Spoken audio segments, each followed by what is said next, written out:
हमारे मन के संशय हर एक से नहीं पूछने चाहिए, जो समर्थ गुरु सदगुरु संत हैं उन्हीं से पूछना चाहिए, ताकि उचित उत्तर वो दें, नहीं तो हम कंफ्यूजन में आ जाएंगे। समस्याएं तो है ही और उल्टी समस्याएं ज्यादा हो जाएंगी, लोग बहुत गुमराह कर देते हैं। इसलिए हर एक के सामने अपनी बात मत रखो, मन की बात जो समर्थ सदगुरु हैं उनके सामने रखो, दुनिया के सामने तो बिल्कुल नहीं रखना। दुनिया तो है ही ऐसी, तुम्हारी सुन भी लेगी और हंसकर दुनिया में उड़ा भी देगी, और उत्तर कुछ नहीं, समाधान कोई नहीं देने वाला। इसलिए सोच समझ करके किसी अच्छे संत के पास जाइए, उसको कहिए ऐसी ऐसी बातें, आप कुछ समाधान बताए, वो समाधान बताए। एक ही बात याद रखो, संसार से कभी कहना नहीं और अच्छे समर्थ संत सदगुरु से कभी छुपाना नहीं, बस इलाज हो जाएगा। डॉक्टर हुए, वेद हुए, गुरु हुए, इनके सामने अपना रोग छुपाया नहीं जाता, उनको तो बताया जाता है, लेकिन रास्ते चलते को थोड़ी बताया जाता है। रास्ता चलने वाला व्यक्ति आपका इलाज थोड़ी कर सकता है, इलाज तो डॉक्टर ही कर सकता है। कैसा भी रोग है तो डॉक्टर को तो कहना ही पड़ेगा, डॉक्टर साहब मेरे ये रोग है, तो डॉक्टर इलाज कर देगा, ठीक हो जाएंगे। और वहां अगर शर्म करोगे और छुपाओगे तो मर जाओगे किसी दिन। इसलिए गुरु के सामने जो है सो है, बात कह दो, बात खत्म, ताकि गुरु कोई न कोई समाधान कर देगा। संत कहिए नीति प्रभु, श्रुति पुराण मुनि गाव, होई न विमल विवेक उर, गुरु सुन किए दुराव। रामचरितमानस में लिखा है कि संतों शास्त्रों की बात है कि अपने गुरु के सामने दुराव मत रखो, वरना उसका परिणाम ठीक नहीं है। जो है सो है, स्वीकार कर लिया, बात कह दो गुरु से, तो गुरु समाधान बता देंगे। गुरु से छुपाना क्या?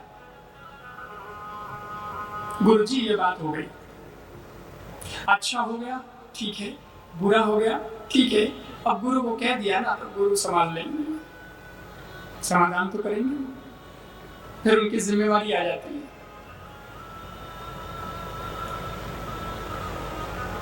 और गुरु से अगर दुराव रखे तो उसका परिणाम क्या मिलता है?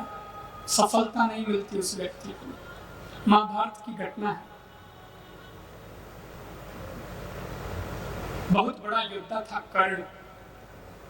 कर्ण तो आप लोगों ने नाम सुना ही है, दानवीर भी अच्छा था और योद्धा भी अच्छा था, धनुर्वीर भी था और दानवीर भी था। तो धनुर्धारी, धनुष विद्या में प्रवीण कर्ण, उसने धनुष विद्या कहां से सीखी? उसने कर्ण ने धनुष विद्या सीखी परशुराम जी से,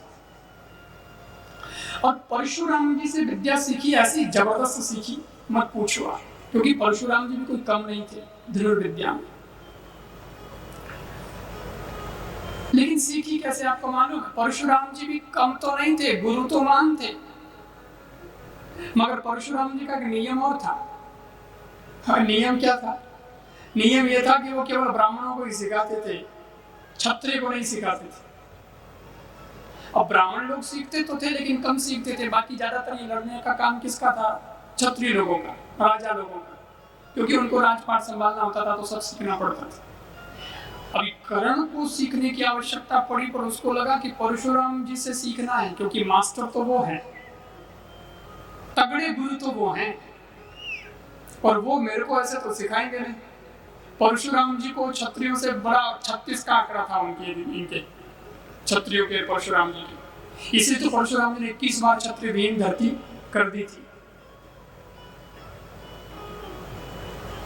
कर्ण को लगा सीखना तो मेरे को उसी बाबा से है, लेकिन सीखे कैसे? अगर ऐसे बन के जाऊंगा कोई मेरे को सिखाएंगे नहीं।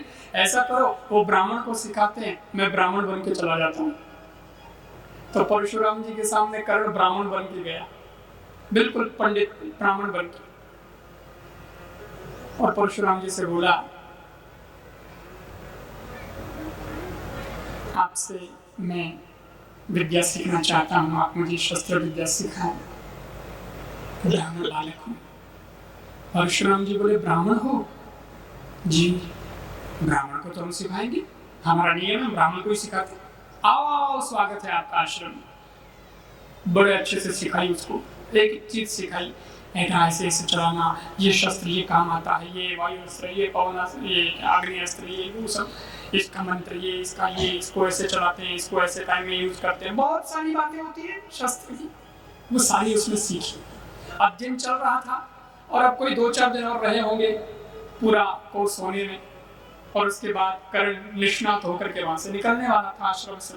तब एक दिन की घटना, कर्ण बैठा था, गुरुजी उसे शिक्षा दे रहे थे, इतने में गुरुजी को थोड़ा आलस आया, थकान सी महसूस हुई, तो गुरुदेव परशुराम जी कर्ण के गोद में सर रख करके सो गए।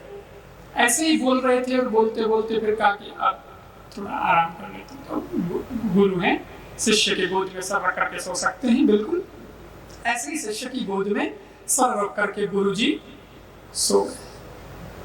गुरुजी को तो नींद आ गई, लेकिन हुआ ये कि कर्ण के पैर में एक कीड़ा काट रहा था,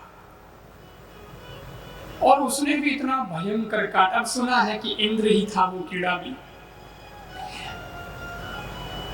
क्योंकि मामला बड़ा लंबा है। ये कर्ण कौरवों में जाने वाला था, तो पांडवों का भाई, लेकिन कौरवों के पक्ष में था। इधर देवता पांडवों के पक्ष में थे, पांडवों देवताओं को भी लगा कि कैसे भी करके कुछ गड़बड़ तो करना पड़ेगा, नहीं तो पांडव जीतेंगे नहीं। तो इंद्र ने यहाँ चाल चली, कीड़ा बन करके आया और वो कर्ण के पैर में काटा जोर से, और इतना जोर से काटा कि कर्ण के पैर में खून आने लगा, दर्द भी बहुत हो रहा था।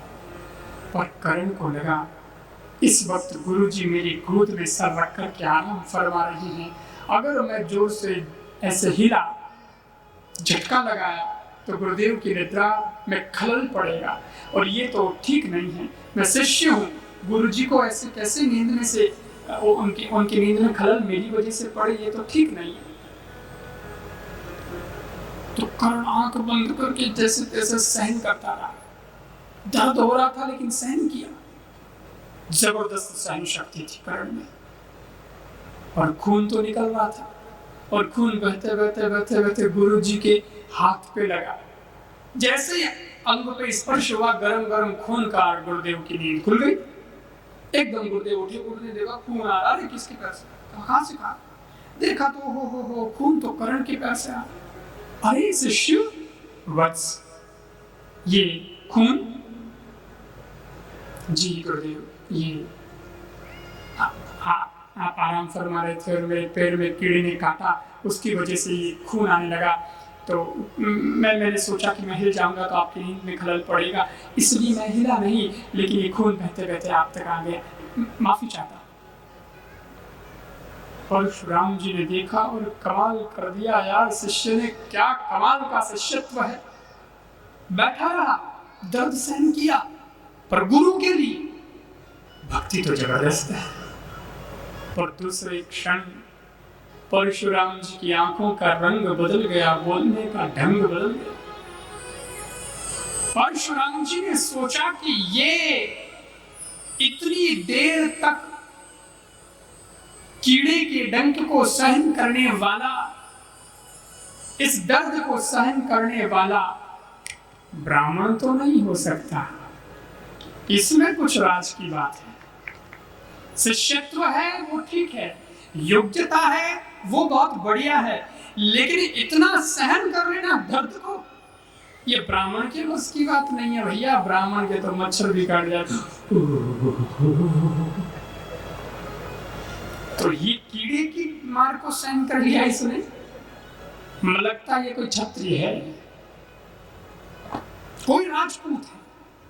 परशुराम जी ने कहा ठीक है, लेकिन एक बात बताओ, तुम्हारा असली नाम क्या है और तुम्हारा असली परिचय क्या है? बोले गुरुदेव, आपके चरणों में इतने दिनों से रह रहा हूं, आप मुझे पूछ रहे हैं, मैं ब्राह्मण ही तो हूं। बोले नहीं, तुम ब्राह्मण नहीं हो सकते हो, तुम मुझसे छुपा रहे हो। ब्राह्मण का तो तुमने दिखावा किया है, ऊपर से तुमने मुखौटा लगाया है ब्राह्मण का, लेकिन तुम कौन हो, तुम्हारा असली परिचय मांगता हूं, और परिचय देते हो या फिर जला के शाप देकर समाप्त कर दूंगा तुम्हें। तब कर्ण कांपने लगा और उसने कहा सच तो यह है कि मैं सूत पुत्र कर्ण हूं।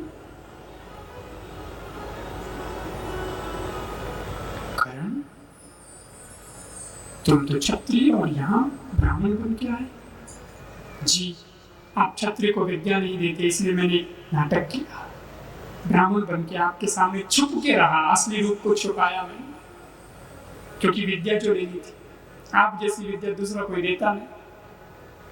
परशुराम जी ने कहा, विद्या तो तुमने ले ली है, लेकिन कर्ण तुमने बहुत बड़ा अपराध किया है। गुरु के दिल में घुस कर के तुमने गुरु से ही दुराव रखा, छुपाया अपने आप को, परिचय अपना परिचय तक छुपाया तुमने। मेरा शाप है, तुम्हारे पास मेरी विद्या तो रहेगी, लेकिन इस दुराव के कारण बिल्कुल खरे समय में जहां तुम्हें इस विद्या की आवश्यकता होती, उस समय तुम ये मंत्र और ये विद्या तुम भूल जाओगे, तुम्हारे ये काम नहीं आएगी। बिल्कुल खरे समय में, मतलब ठीक करेक्ट टाइम में तुमको ये विद्या काम नहीं लगेगी, क्योंकि तुमने गुरु से दुराव किया, गुरु से बात छुपाई, पर्दा रखा तुमने अपने ही गुरु से। और यही हुआ।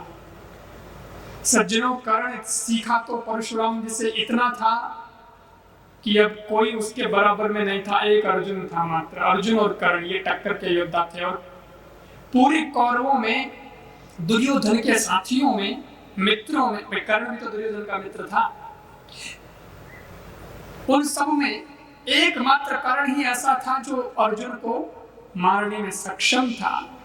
परंतु जब अर्जुन और कर्ण आमने सामने होते थे और कर्ण को जिस वक्त ये मौका आता था कि हाँ इस तीर से अर्जुन मरेगा, और वो तीर चलते थे मंत्रों से, सारी विद्या मंत्रों पे थी, लेकिन जैसे ही अर्जुन सामने आता, बिल्कुल खरे समय में अब तीर चलाना है मंत्र बोलकर, तब कर्ण मंत्र भूल जाता था, उसको याद ही नहीं आता। इतना पढ़ा लिखा याद करने वाला, सब में महारथी, लेकिन उस वक्त भूल जाता था। फिर अर्जुन दूर जाता, तब कर्ण को याद आता, अरे ये मंत्र था इसका, लेकिन फिर याद आया क्या काम था, फिर तो मौका गया। इसीलिए कर्ण मार नहीं पाया अर्जुन। विद्या तो सीखी थी परशुराम जी से, पर वो विद्या खरे समय में काम नहीं आई, कारण सिर्फ एक गुरु से दुरा, गुरु से छुपा। मैं यही निवेदन करना चाहता हूं कि गुरु से कभी छुपाइएगा मत, दुनिया से कभी कहिएगा नहीं, और गुरु से कभी छुपाइएगा नहीं। गुरु से नहीं कहेंगे तो किसको कहेंगे? हमारा कौन? गुरु ही तो हमारा है दुनिया। और वो संशय का समाधान भी करेगा, इधर उधर हो जावे तो गुरु सब समर्थ होते हैं, वो इलाज कर देते हैं।